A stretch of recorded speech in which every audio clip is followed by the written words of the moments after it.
Alhamdulillahil malikid dayyan, wassalatu wassalamu ala Muhammadin sayyidi waladi adnan, wa ala alihi wa sahbihi wa tabihi ala marri zaman. Wa asyhadu an la ilaha illallah wahdahu la syarikalah, al-munazzahu anil jismiyati wal jihadi waz zamani wal makan. Wa asyhadu anna sayyidana Muhammadan abduhu wa rasuluhu alladzi kana khuluquhul Qur'an. Amma ba'd. Ibadar rahman, fa inni usikum wa nafsi bitaqwallahil mannan al-qaili fi kitabil Qur'an wa la ta'kulu amwalakum bainakum bil batili wa tutlu biha ilal hukami litakulu fariqam min amwalin nasi bil ithmi wa antum ta'lamun. Jamaah sholat Jumat rahimakumullah. Allah subhanahu wa ta'ala telah memberi nikmat dan anugerah yang tak terhingga. Maka dari itu mari kita syukuri melalui penguatan takwa, yakni dengan senantiasa mencermati apa-apa yang akan dilakukan. Jika telah sesuai dengan perintah Allah dan tuntunan Rasulullah, maka laksanakanlah. Namun, apabila yang akan kita lakukan bertentangan dengan keduanya, maka tinggalkanlah. Dengan demikian, insya Allah, kita akan menjadi orang yang beruntung fid dunya wal akhirah. Jamaah sholat Jumat rahimakumullah. Suatu hari ada tamu datang ke rumah kita meminta izin untuk menginap. Awal-awal ia berperilaku sebagaimana umumnya orang menginap, sopan, baik, dan menghormati kita selaku pemilik rumah. Hari berikutnya tamu tadi menghendaki untuk kembali menginap. Selama menginap, tiba-tiba tamu tersebut membangun rumah di pekarangan kita yang masih kosong.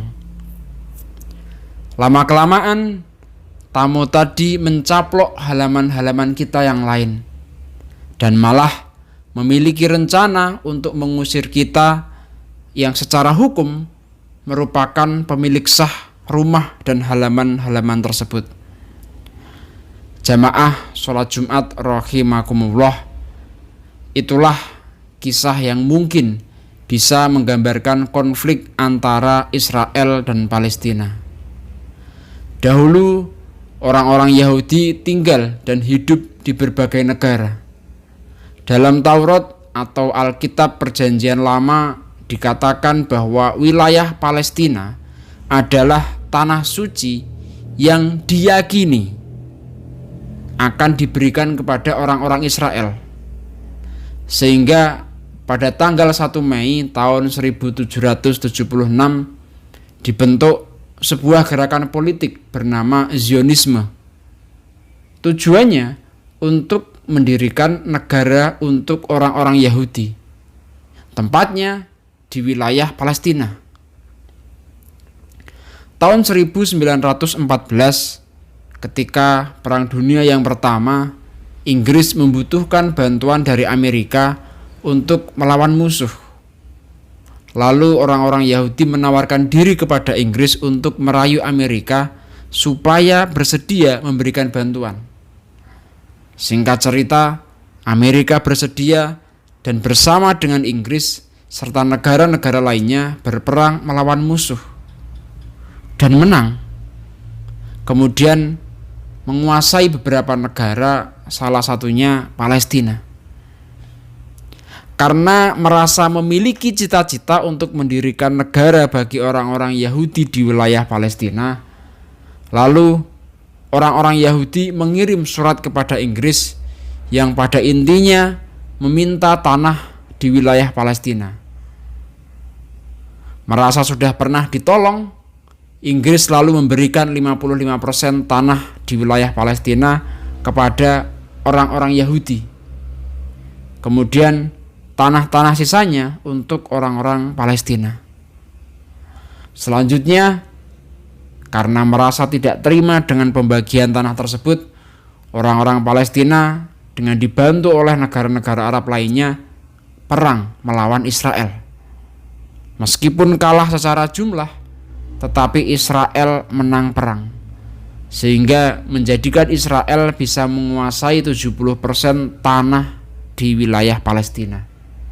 Allah Subhanahu wa taala sudah memberi peringatan dalam Al-Qur'an, wala ta'kulu amwalakum bainakum bil batili wa tudlu biha ilal hukami litakulu fariqam min amwalin nasi bil itsmi wa antum ta'lamun. Dan janganlah kamu makan harta di antara kamu dengan jalan yang batil, dan janganlah kamu menyuap dengan harta itu kepada para hakim dengan maksud agar kamu dapat memakan sebagian harta orang lain itu dengan jalan dosa, padahal kamu mengetahui.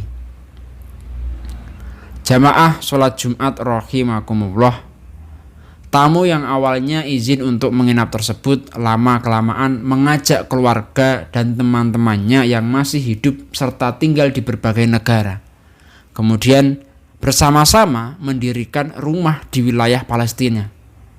Tujuannya untuk mewujudkan rencana mendirikan negara bagi orang-orang Yahudi di Palestina. Sampai-sampai salah seorang tokoh Zionisme yang bernama Israel Zangwill menciptakan slogan yang sangat terkenal, sebuah tanah air tanpa rakyat untuk rakyat tanpa tanah air. Maksud dari kalimat sebuah tanah air tanpa rakyat merupakan tekad orang-orang Israel untuk mengosongkan Palestina bagaimanapun caranya.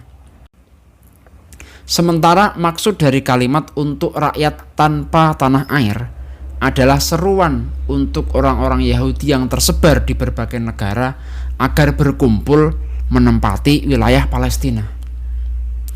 Jamaah sholat Jumat rahimakumullah, ketidakadilan konflik antara Israel dan Palestina sudah terjadi selama 106 tahun dan merupakan tragedi kemanusiaan yang sampai kapanpun tidak boleh dianggap normal.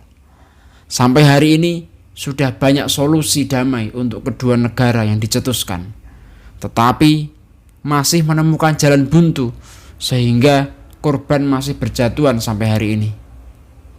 Ini memang bukan masalah negara Indonesia, namun sebagaimana yang pernah khotib sampaikan dalam khutbah Jumat bulan lalu tentang ukhuwah basyariyah, kita perlu berbuat baik kepada seluruh umat manusia dimanapun mereka berada, tanpa memandang perbedaan ras, suku, bangsa, bahasa, warna kulit, agama, tradisi, adat istiadat, budaya, dan lain sebagainya.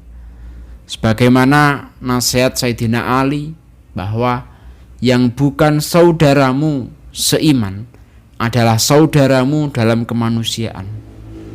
Mari kita memberi perhatian dan keprihatinan kemanusiaan atas hal ini dengan melakukan sesuatu menurut kemampuan masing-masing, baik menyalurkan bantuan melalui lembaga-lembaga terpercaya atau setidak-tidaknya mengirim doa. Mari kita semua berdoa untuk manusia-manusia di Palestina, berdoa untuk masa depan yang lebih baik bagi kemanusiaan. Barakallahu li wa lakum fil Qur'anil azim wa nafa'ani wa iyyakum bima fihi minal ayati wa dzikril hakim wa taqabbal minni wa minkum tilawatah innahu huwas samiul alim.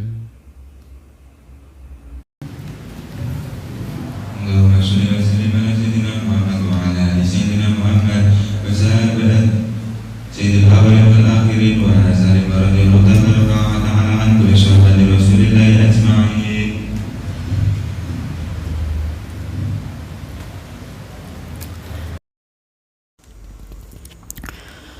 Alhamdulillahi ala ihsanihi wa syukru lahu ala taufiqihi wa imtinanihi wa asyhadu an la ilaha illallah wahdahu la syarikalah wa asyhadu anna sayyidana Muhammadan abduhu wa rasuluhu da'i ila ridwanih. Allahumma sholli ala Sayyidina Muhammad wa ala alihi wa ashabihi wa sallim tasliman katsira amma ba'd.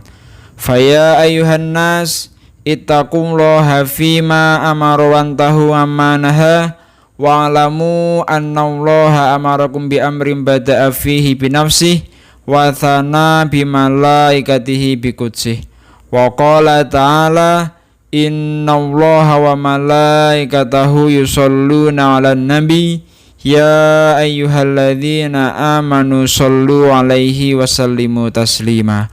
Allahumma sholli ala Sayyidina Muhammadin sallallahu alaihi wasallim wa ala ali Sayyidina Muhammad wa ala anbiyaika wa rusulika wa malaikatil muqarrabin wa radallahu ma'anil khulafa'ir rasyidin Abi Bakrin wa Umar wa Uthman wa Ali wa an baqiyati sahabati wa tabi'in wa tabi'in tabi'ina lahum bi ihsanin ila yaumiddin wa radana ma'hum bi rahmatika ya arhamar rahimin. Allahumma ighfir lil mu'minina wal mu'minat wal muslimina wal muslimat al ahya'i minhum wal amwat. Allahumma anzil islam wal muslimin wa adil syirka wal musyrikin wa ansur ibadakal muwahhidiyah wa ansur man nasaratin wahdil man khadhalal muslimin wa tamir a'da'ad-din wa li kalimatika ila yaumiddin. Allahumma adfa' 'anal bala'a wal waba'a waz zalazila wal mihan wa su'al fitnati wal mihan ma dhahara minha wa ma batan am baladina Indonesia khassah wa sairil buldanil muslimin ammah ya rabbal alamin. Rabbana atina fid dunya hasanah wa fil akhirati hasanah wa qina adzabannar. Rabbana dzalamna anfusana wa illam taghfir lana wa tarhamna lanakunanna minal khasirin. Ibadallah, innallaha ya'muru bil 'adli wal ihsani wa ita'i dzil qurba wa yanha 'anil fahsya'i wal munkar wal baghi ya'idukum la'allakum tadhakkarun wadhkurullaha al-'azima yadhkurkum washkuru 'ala ni'ami yazidkum wa la dzikrullahi akbar.